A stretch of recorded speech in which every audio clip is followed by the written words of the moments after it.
এখানে ওসমান হাদি ভাই মারা যাওয়ার ক্ষতি পুরো বাংলাদেশের হয়েছে, কিন্তু সবচেয়ে বেশি যে ক্ষতি হয়েছে তার পরিবারের।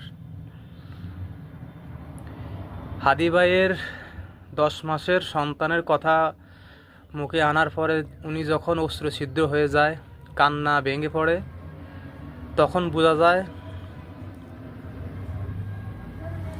হাদি ভাইয়ের স্ত্রী, যাকে এই পর্যন্ত কোনো মিডিয়া চোখের সামনে দেখতে পারে নাই,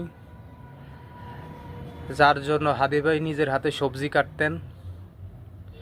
হাদি ভাই পুরো দেশের যে সম্পদ ছিল, সে তথাপি একটা পরিবারের জন্য বটগাছের মতো ছিল।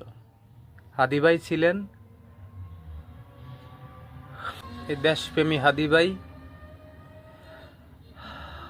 আর দেশপ্রেমীর কথা আমরা শুনতে পারবো না।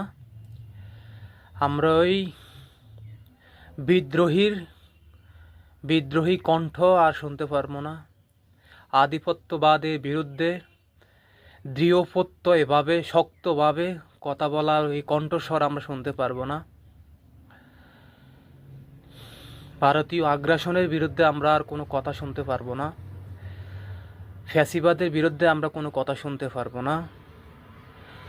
দেশপ্রেমের পক্ষে যুব সমাজের নিয়ে চিন্তা ভাবনা, বাংলাদেশের প্রতিটি মানুষের নিয়ে যে চিন্তা ভাবনা, এই বিষয়ে আমরা আর কোনো কথা শুনতে পারবো না।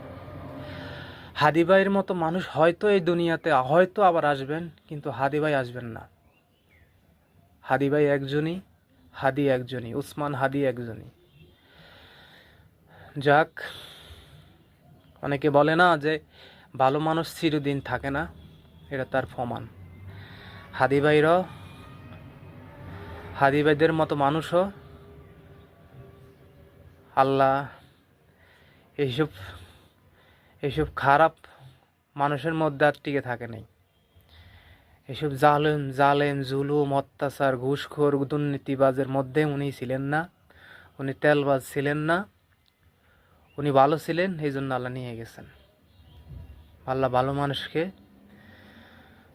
বেশি দিন রাখেন না।